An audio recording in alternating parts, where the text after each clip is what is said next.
Mexico, Holland, and then God helped us in Spain, the Philippines. So these were some of our early international stones. We're learning lessons from our history, and we have been examining the history of the Prescott Church, our fellowship. We're learning practical lessons of why we do what we do, but we also are celebrating the reminders again and again that this is a work of God and the way that things came about.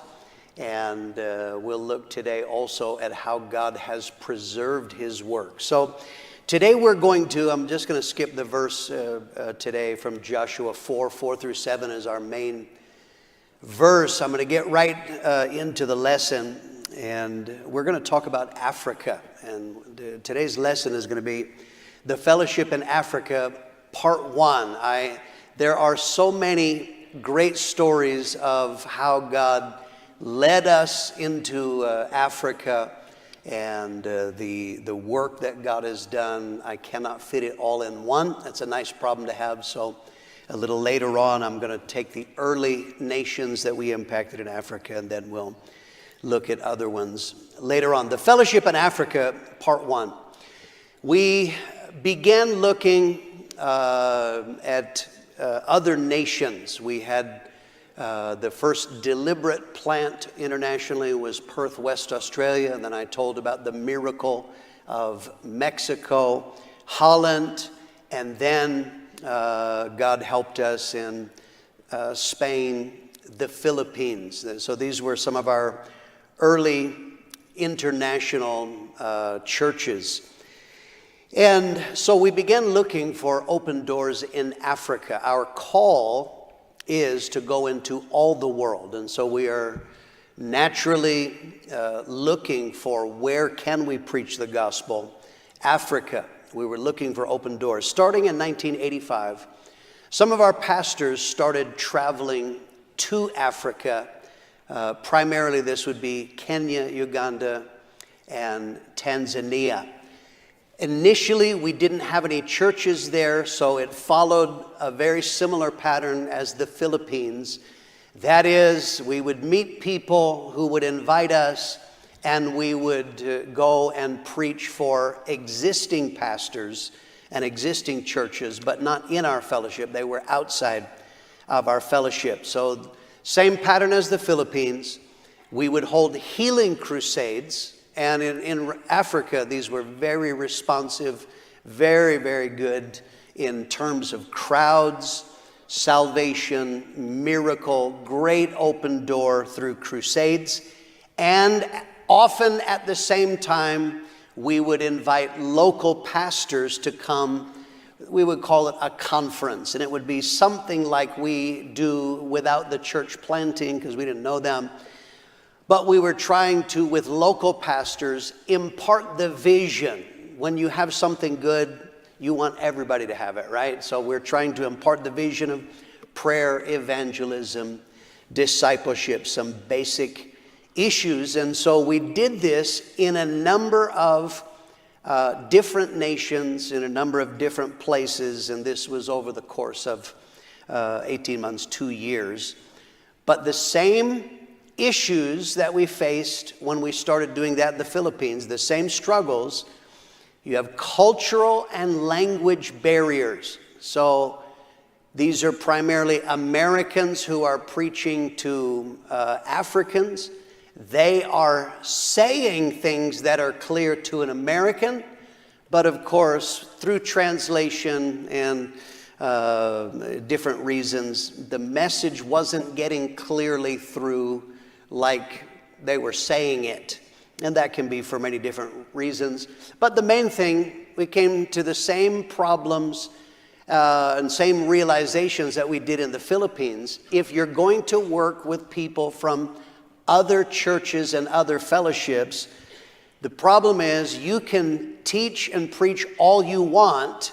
You're not going to overcome past reference points. They'll smile, nod, say amen, but they're interpreting everything you say based on the church they were raised in, the teaching, the doctrine, the people they know. So we came to the same conclusions that we did in the Philippines. My tongue got tangled there.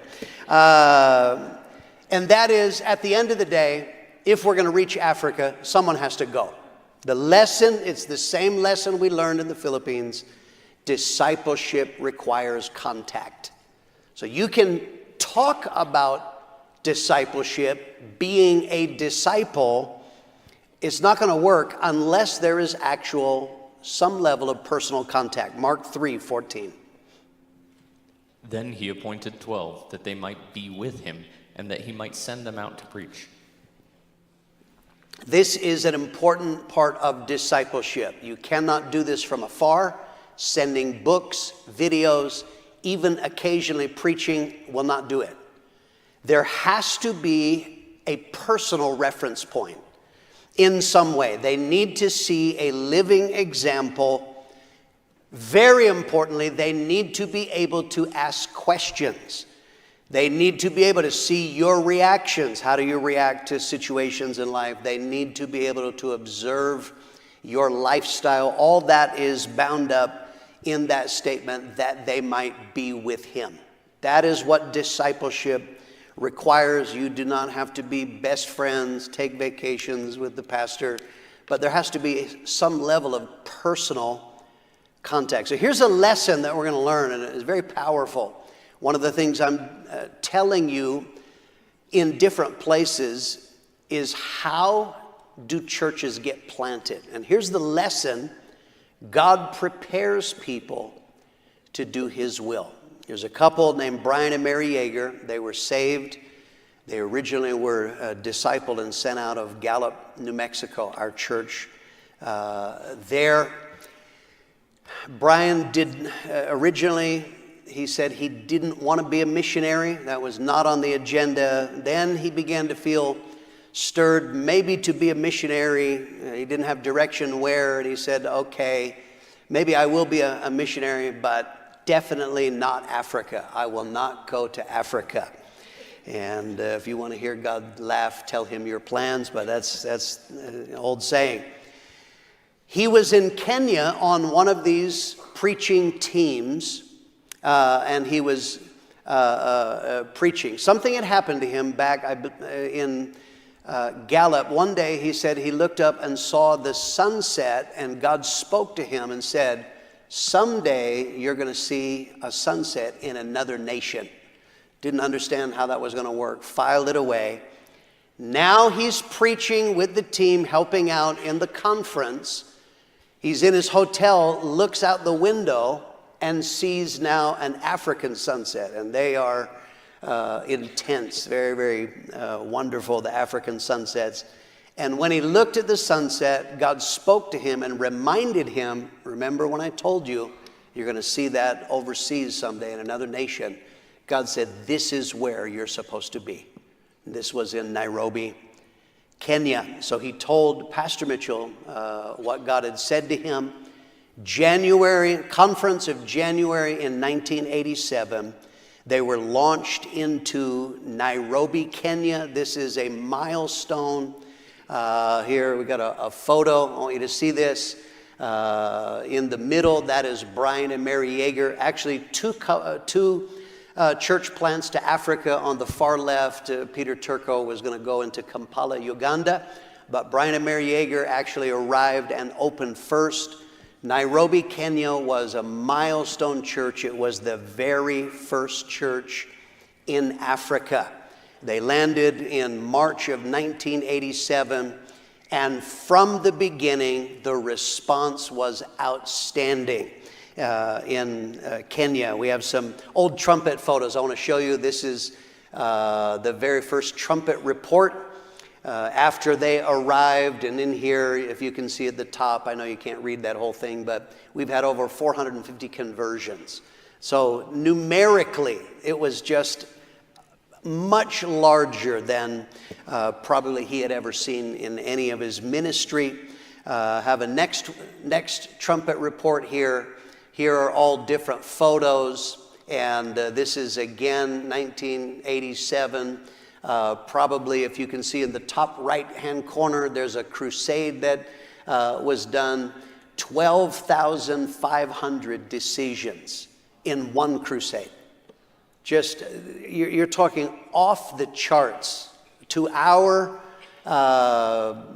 reference points up to that point, that is absolutely incredible. Next photo. Here is God's saving power. Here he's baptizing. There were numbers of baptisms. And in the right, you see some photos of a new convert that God had touched. They eventually, we got a tent, and you'll see in the top right there the statement, the tent was full on opening night. One more picture here. Here's a tent that we actually purchased for them to be able to meet in a Sunday morning service. Here's Pastor Mitchell, and he's praying for someone and giving the report there. A tennis ball sized growth in the abdomen disappeared. Now, the same conference that the Jaegers were sent to Nairobi, Kenya, a man named Peter Turco was sent to Kampala, Uganda. He arrived later in the year, started later in the year. This was our second church in Africa, so very historic. But again, wonderful things happened in response. We have a trumpet report here, and here is him on the streets, just masses of people, outdoor meeting, hundreds of people, and you see the beginnings of the church. That's the original. He probably hadn't been open that long, but immediately a good group of people were there. Then next, as the time went on, here is a crusade. Top left, you see on crutches for 17 years, gloriously healed, tremendous miracles. You see a crowd from the crusade. You're getting an idea.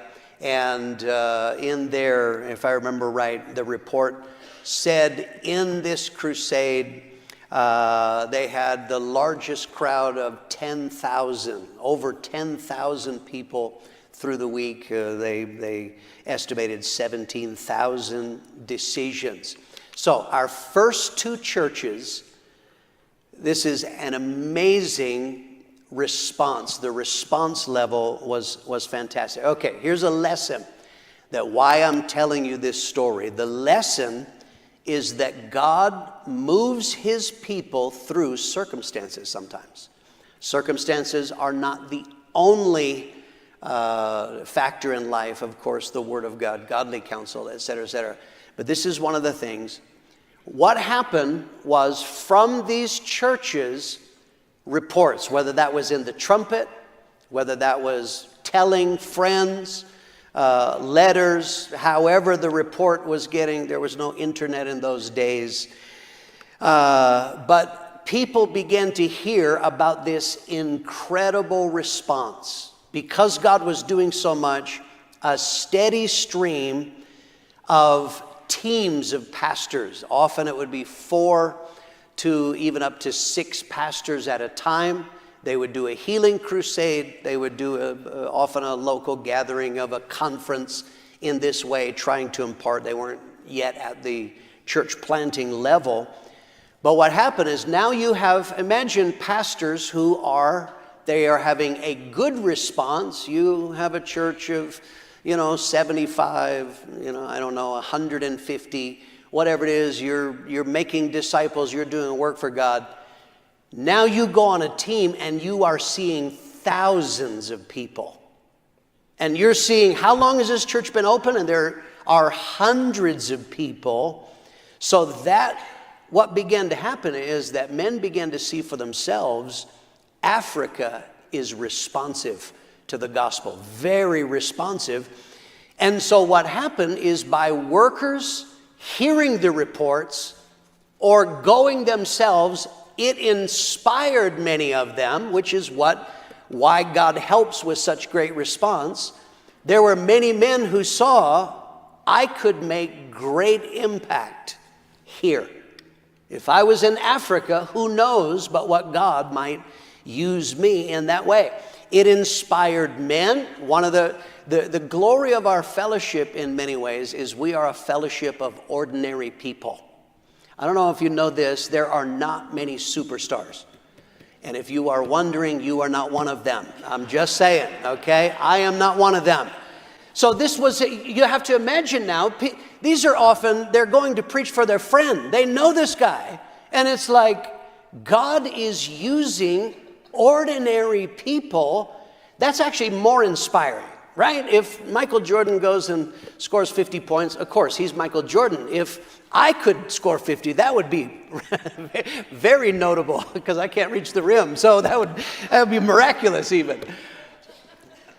And the other thing it did, when you are hearing reports, just out of curiosity, how many of you would have been in the conference in January of 1987? Were you there? Okay. How many of you gave in that conference? January 1987. Okay. You are getting, this is what happens in people. You're getting massive return on your investment, isn't it? Right? I don't know if any of you have money in the bank at a whopping 0.0000000.2%. If you could get a tremendous return. So now what happens, this was actually powerful in conferences as people are hearing reports. Now when we're going to launch more churches, it turbocharged giving because people are seeing this is another powerful part of our fellowship. Ordinary people, many of you will never go to Africa, but you have a piece of Africa. You have an investment in heaven, as Paul said, multiplying to your account.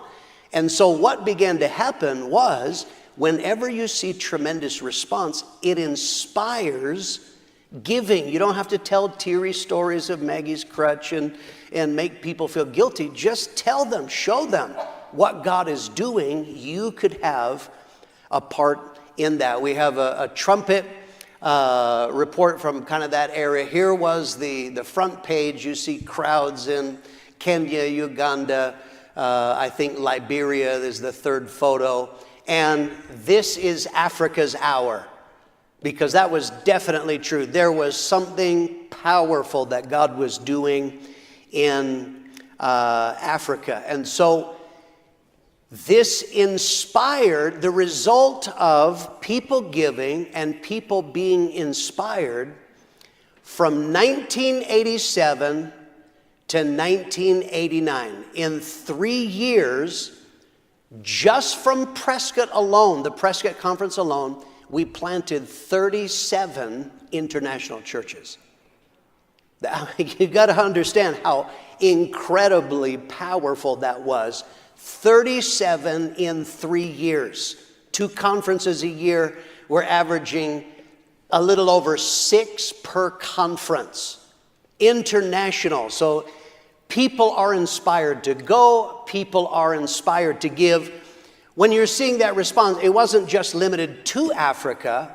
We were planting churches in Asia, all kinds of places, but response in what God did in Africa was very powerful. And I'm also included. At the same time, God was doing this in some ways in the Philippines, but of course I'm just concentrating on Africa right now. So we started sending churches to other African nations. We sent works to Tanzania, Liberia, Burundi, and Ghana. We have a picture here.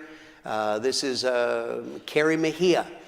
Carrie and Carmen Mejia went to Ghana, West Africa. I believe they were the first ones to ever go to Ghana.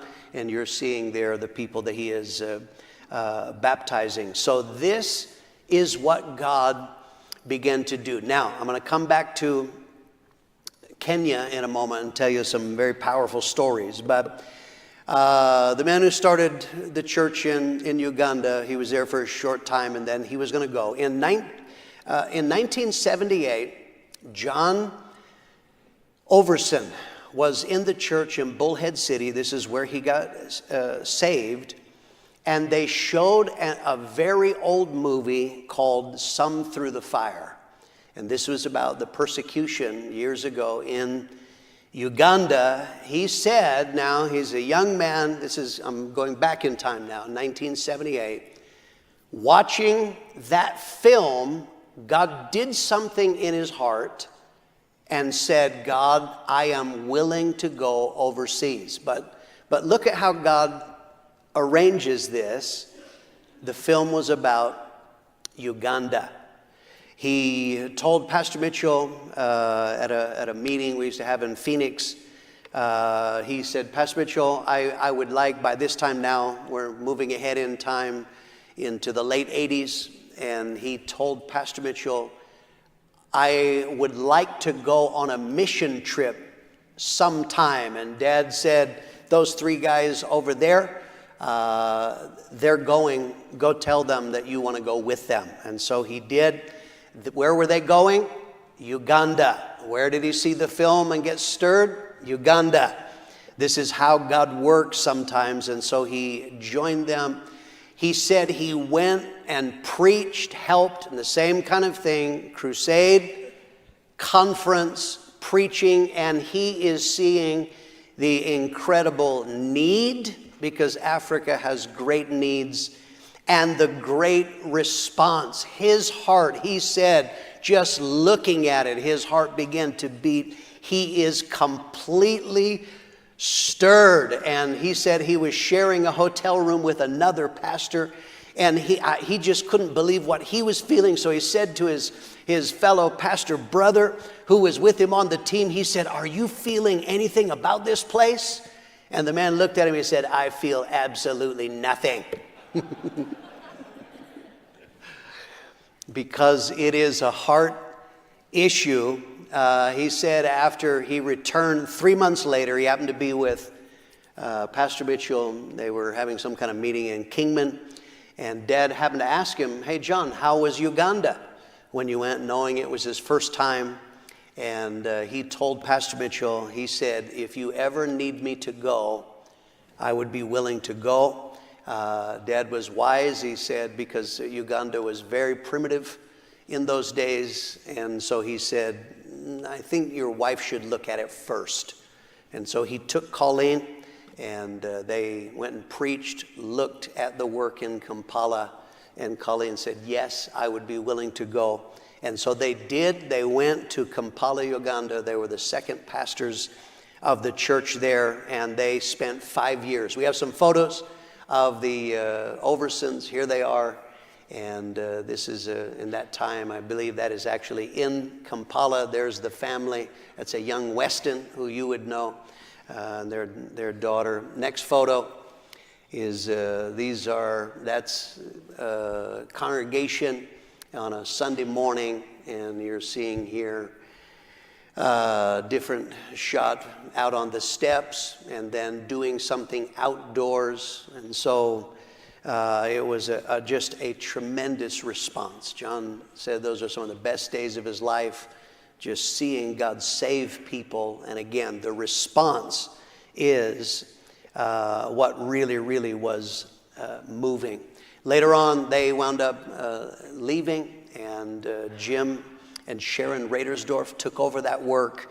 They were there for 4 years. They spent 4 years during that time. And then ultimately, when they left, they nationalized the church. And here is one of the original converts. Next photo. Here's more shots of Uganda. And there's some outreaches, revival leadership conference. They weren't fitting, so they did it outdoors. Here, outreach and advertising it. And I believe that is John preaching some form of a crusade there. Next photo. And here, this is Richard and Margaret Tadwa, original converts, discipled in the church. He is now the pastor of the church in Kampala, Uganda, and is the leader of all of our churches in Uganda. Right now, next photo, they are currently building a building. What you see on the bottom is the building. It's not finished, but they are constructing a building after being years in tents. The African sun, African weather doesn't do good things to tents. And so they were there in a tattered old tent, and so now we help them, don't remember, with the land, I think, and maybe we'll be helping some more. But nonetheless, here is the work there. Some of our brothers from Holland are, that is Etienne Desain and Bert Flederis are preaching in that conference. And here on the left, these are delegates going to the Nairobi conference. And so God is doing, last conference, that was just a few months ago, they planted 4 churches. There are now 42 churches in Uganda. And so God was doing good things. Now, let's go back to Kenya. So in the response in Kenya, we started sending more workers. This is what happens. The word is spreading, so God is moving upon other people to go. God was stirring. Vic and Wilma were in Scotland, and he began to tell Pastor Mitchell, I believe that God wants me to make a move and go somewhere else. And so Dad asked him the obvious question, where? And he said, I don't know. And Dad said, so he said, you're supposed to tell me where to go. And Dad said, I don't operate like that, Vic. And so he left it, but he was persistent, still was telling him that he wanted to make a move. And sure enough, later on, he said, I need you in Kisumu, Kenya. It had been pioneered, and so the Easons came and took over the work. We have a photo here. This is an early report, and there is Vic praying for a blind man who got healed. This is an outdoor crusade, and there is another shot of him preaching in the crusade. Did a great work in Kisumu, Kenya. Kisumu, I believe, was the second work we had there in Kenya, and then they moved on and went to Zambia, which I'll tell about later on. Tom Drought, again pastoring, and I believe he was in Farmington or Phoenix. I don't remember, maybe Phoenix by that time. He went in with a team. This is often what would happen. Groups of pastors would go. He was going to help with the team to preach in the conference in Nairobi, and I see in my notes it was Phoenix where he was pastoring. At that time, he said he felt unsettled in his ministry in Phoenix, which is often God stirring the nest to prepare you for something else. He felt stirred and was actually looking at Tanzania, was thinking of going to Tanzania, and one of his friends was in Tanzania. The hunting in Tanzania had no decision, no part of his decision making. He was just drawn for the souls of men. That's for Tom there, my little inside joke. But nonetheless, he was looking at, he actually on the crusade, he asked Dad if he could go and look at Tanzania, which he did, and was originally planning on going there. But he ultimately told Pastor Mitchell, I'm willing to go to Tanzania, but he said, I'm willing to do anything. And so conference was going to be coming up. And so when the Easons moved to Zambia, which I'll tell about later on, Tom and Cindy Drought wound up taking the church in Kisumu, Kenya. I have some photos of during that time. Here is Tom preaching. And the bottom left, a baptism in Kisumu. Top right, here's the tent that we would have purchased for the church in Kisumu. There's the congregation. This is in Tom and Cindy Drought's era. Bottom right, there's a photo of the tent from the inside. And so you're seeing great work that God was doing in Kisumu, Kenya. John McCarthy heard Pastor Mitchell preaching in conference, and we had, through circumstances, there was a group of people in Liberia who were meeting together, but they had no pastor. Somehow found out about our fellowship, or someone had contact with the fellowship. So they were asking, would you send someone to Liberia. And so Pastor Mitchell in conference, probably it was Monday night, he was preaching, stirring people to obey the call of God. And he's told about this group of people in Liberia, and he said, that group of people, they need a pastor. Is there someone willing to go? And so John MacArthur wound up going and telling him that he was willing to go. But John and Esther Gooding had actually spoken to Pastor Mitchell, so they were going to go and take the work that had been pioneered in Liberia. Another man had pastored there. Complicated situation. But nonetheless, so McCarthy's are now in motion, willing to go, but no, Liberia, we filled that. So he wound up pioneering in Nakuru, Kenya. And we have some photos from their time in Nakuru. This is, the center is the photo of them as they arrived in Nakuru. And then you see some photos of the tent jammed to capacity. And you see different photos of the work that God was doing. They were there for 8.5 years. Some converts that were saved originally in Nakuru. They wound up nationalizing it. Next photo, here is Eric and Clementina Muyea, who you would see, they come to conference. They've been here in our church. These are now the pastors of the church in Nakuru and one of the larger church planting churches there. So God's doing good work. The Droughts wound up moving from Kisumu when a worker left Nairobi, and they took over the church in Nairobi. Next photo is here now. This is now in Nairobi, Kenya, in an area called Kibera, that they took over the church and pastored there for a time. Mike and Yolanda Stamper came and took over. They were stirred, and so they took over the church in Kisumu from the Droughts. We have some photos from their time there, and so here is the delegates for conference. There is a picture of the church. This is from there, and that's a wedding. And then again, you're seeing the responsiveness of what God was doing. Tom Paine went and preached in Kenya, and God stirred him. Again, I'm telling you, this is often what happens. He's stirred by what he sees. He's stirred by the possibility. So when he got back, he made himself available and said, Pastor Mitchell, if you need me, I'm willing to go to Kenya. And Pastor Mitchell said, not at this moment.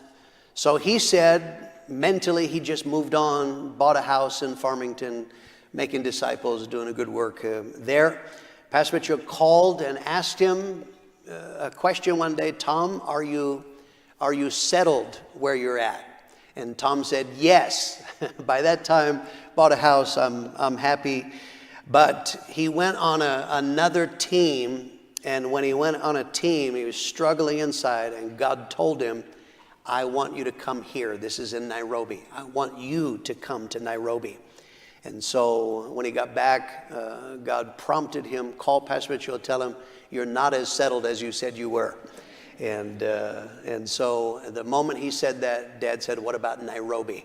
We're going to make a change. And sure enough, where God told him he was going to go, that is exactly what he did. Have some photos. The Paines went to Nairobi, and you'll see top right, here is Tom preaching outdoors. Bottom, there is the tent filled to absolute capacity, 900 to even up to 1,200 at times.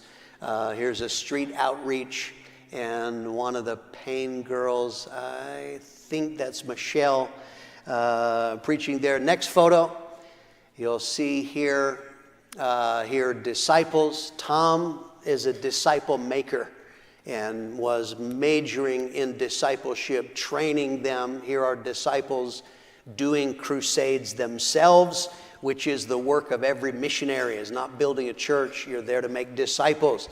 Next photo, here we have all of the Paine girls also got involved. You'll see here is Michelle in the top right, Melissa, there's Janice, they're all on outreach, and there's Jennifer as well. They were all involved in the work of God in Kenya. One of the great things that God did in Tom Paine's ministry was financial breakthroughs. This is very powerful. Any nation that is racked by poverty, it's very common that they get a poverty mentality. How are we going to get by in life? Somebody else is going to hand it to us. And so Tom got financial breakthroughs. He discovered that as he took over now not only the church, he was now the national leader. He discovered they had pastors that were not tithing.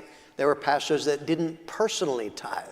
There were pastors that their church didn't tithe. And so you're never going, if you're robbing God, you're never going to get ahead. He began to challenge people to take responsibility. He gave, just for reference sake, in August of 1996, when Tom originally went on a team, this is before he took over, on that team, what they would do, each pastor that would come, they would work out what will it cost the crusade and the conference, what will the cost be for the conference. And each pastor, they would divide it up and they would contribute from their church. So Tom said in 1996, their team had to bring $5,000 US, which is, of course, a much larger amount today with inflation, to help pay for the conference. When he arrived in Kenya, in the February 1997 conference, because Tom has financial dominion and began to preach and challenge, they reduced that. They only needed $800 US. So now he's getting, Kenyans have to invest in Kenya. By February of 1998, they didn't need any money from outside. Not only did they not need money from outside to pay for the conference, on Thursday night, because they weren't at the point of planting churches internationally yet, they took a world evangelism offering and sent it to Prescott. Now, I want to tell you that's the same pattern that we followed in South Africa. When locals believe in the vision enough to invest in it and pay for it themselves, you know that you are winning. And that is a major, major milestone. Now, here's a lesson. I'm going to tell you some fascinating stories. The lesson is about overcoming the gates of hell. Let's read Matthew 16:18. And I say also unto thee, that thou art Peter, and upon this rock I will build my church, and the gates of hell shall not prevail against it. Okay, gates are where strategies were formed in ancient times. The Bible speaks about this. When they're going to battle, they met at the gate to decide that. So Jesus is saying the strategies of hell will not prevail. The devil will not win if it is a genuine work of God. Okay, here's the story. Tom Paine is there. He's not there long when one of the men who lived on the property, was responsible for numbers of things, was responsible for counting or in some way had access to the offerings. Tom he began to be suspicious and had an allegation. He had no proof yet, but he felt that the man was stealing the money, and so he disciplined him. And what Tom didn't know is that this man immediately went out. Two rebellious men who had left the church, they made a plot to take over the church, to steal the church. So Tom is talking to this man. He said at the time that he's talking to him, he doesn't have all of the information, but if you pray and you ask God for guidance, he said he just felt on the inside, even before he had all the information, he suddenly looked at the man and he said, "Give me your keys." And the man said, "But Pastor, if I give you my keys, I will not have keys." He said, "That's right, give me your keys right now." Got the keys.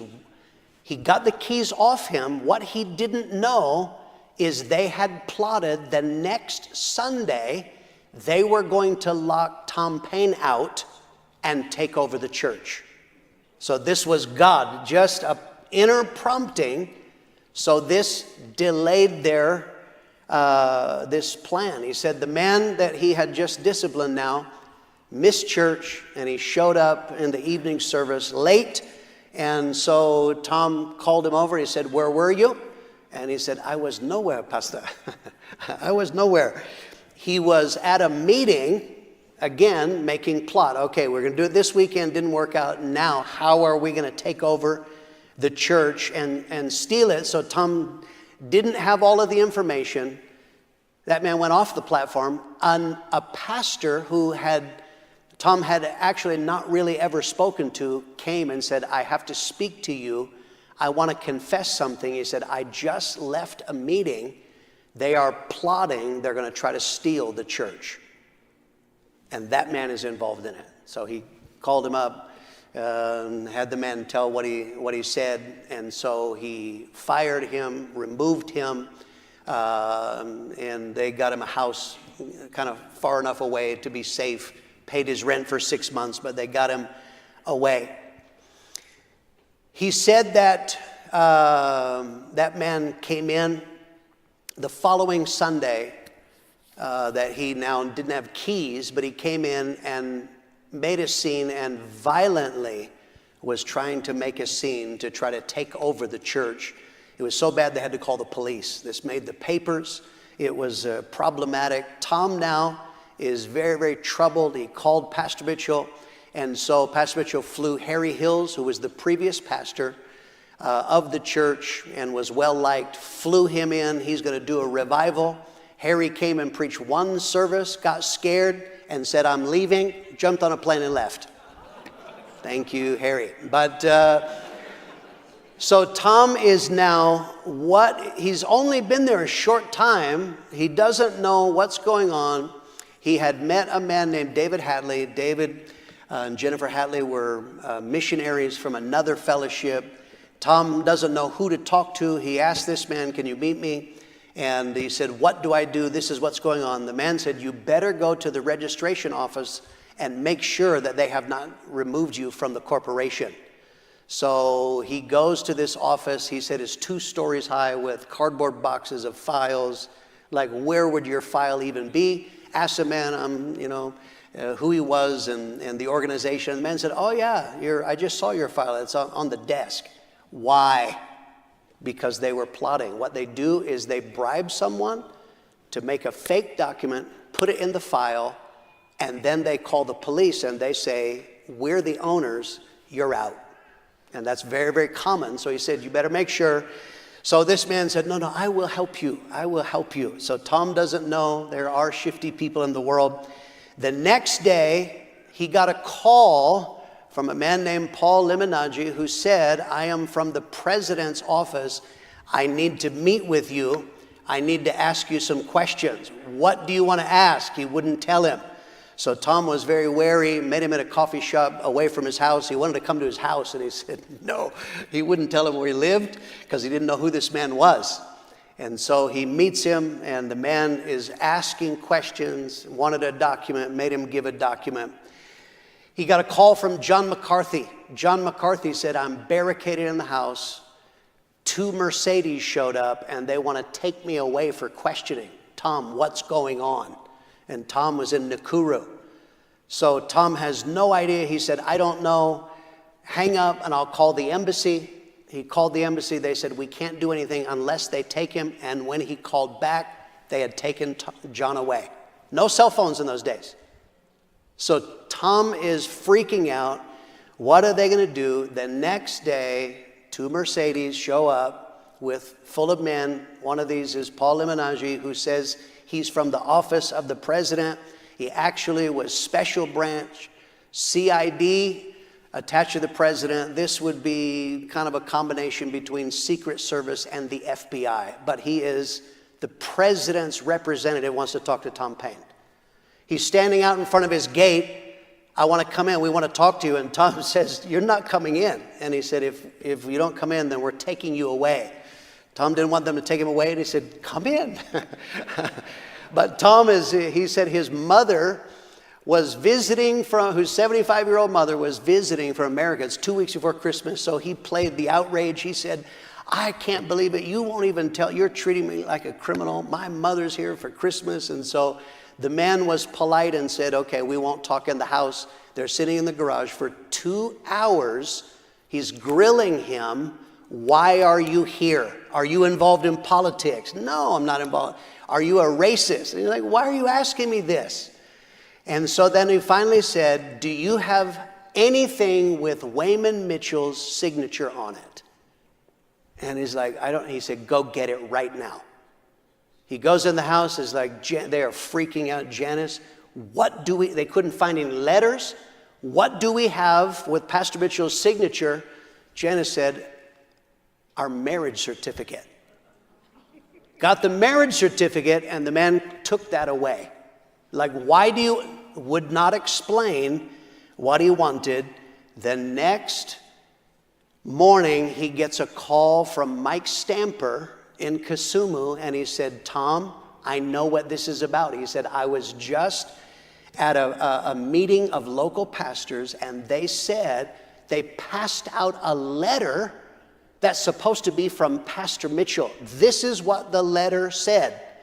Dear Tom, I'm sending Harry Hills with $5 million for you to distribute to turn the upcoming election to get rid of that monkey, the president, Daniel Arap Moi. Signed, Wayman Mitchell. Do you understand this is not good? So he is absolutely freaking out. You have to go get that letter. He had actually just put it in the mailbox. He said, I don't care what you have to do. You have to get that letter. Got it, faxed it to Paul Limonaggi from the president's office. And he said, he called and explained. He said, come see me tomorrow. When he went to meet with him, Tom explained what was going on, the uprising, they're trying to get the church, all of these things, the office there where our file was, and et cetera, et cetera, et cetera. So he said, let me look into this. A few days later, he contacted Tom and he said, we have investigated and we realize you were being slandered. This was not true. You're not going to be bothered again. And what swayed them was when they gave the marriage certificate, they realized the letter that was signed, and Tom said, whoever forged it, it was very good, but it was signed Wayman Mitchell.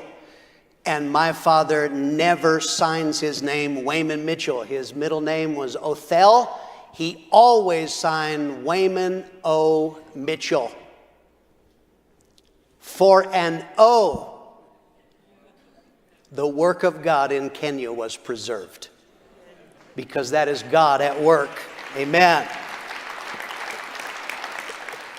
So he told Tom Payne, he said, if you ever need anything, let me know. The man who tried to steal the church then came demanding money, and when Tom said, no, we're not giving you money, then he made a threat on his life, and so he called Mr. Limonaggi. You said, if I ever need anything, he said, this man is demanding money and making a threat of violence. And so a little while later, he called and he said, I don't think you'll ever be hearing from that man again. Tom said, is he okay? And the man laughed. He said, he's okay, but he won't be bothering you again. Tom each year would take Paul Limonaggi a gift, or would send a gift, a pen set. I'm not talking about a bribe, but just a gift from America. One year, he sent Wycliffe to give a gift and found out Paul Limonaggi was in the hospital. He was dying. And so Tom told Wycliffe, go right now. Kenyans don't like hospitals. He said, you go to the hospital, use my name, tell them that you want to see and you want to pray for Paul Limonaggi. When he got there, he laid hands and God did a miracle and healed this man. Gave him some more time. Out of that, he invited them to come over for lunch. And while they're at this powerful man's house, Tom witnesses to him, prayed the sinner's prayer. Later on, he came to a crusade and met my father in Nairobi. And then ultimately, later on, he wound up passing away. The church in Nairobi, they built a building. And Tom Payne and I, we have a theory this should be punishment for errant pastors, you should have to build a building in Africa. That's a different thing, but nonetheless, Tom is still saved. After this next photo, as part of the building here, they built the Wayman O. Mitchell Fellowship Library and Reading Room. There's my father next to his, the library in his name. Next photo, here are the disciples reading in the Wayman Mitchell Fellowship Library. Later on, when the Paynes left, they nationalized the church and they turned it over to Patrick and Carolyn Nehemiah. We have a video I want to show you. This is of conference. I can't remember this year or last year. They're going to show a video as soon as they have that ready.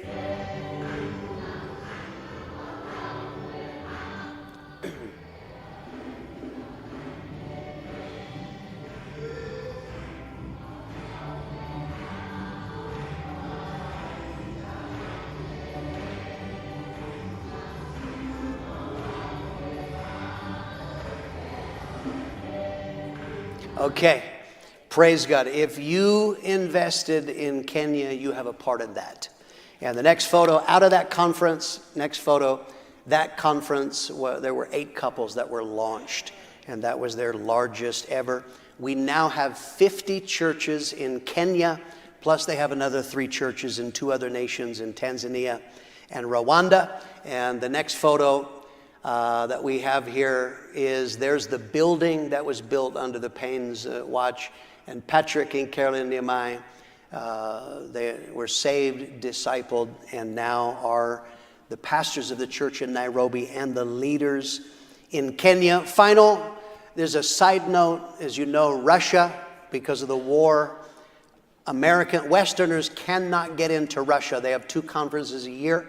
No Westerners can get in. And so in the last conference, just in August, I think, Patrick Nehemiah and George Mbagua from Kenya, they were the main speakers, got some photos here, is now they're arriving in Russia.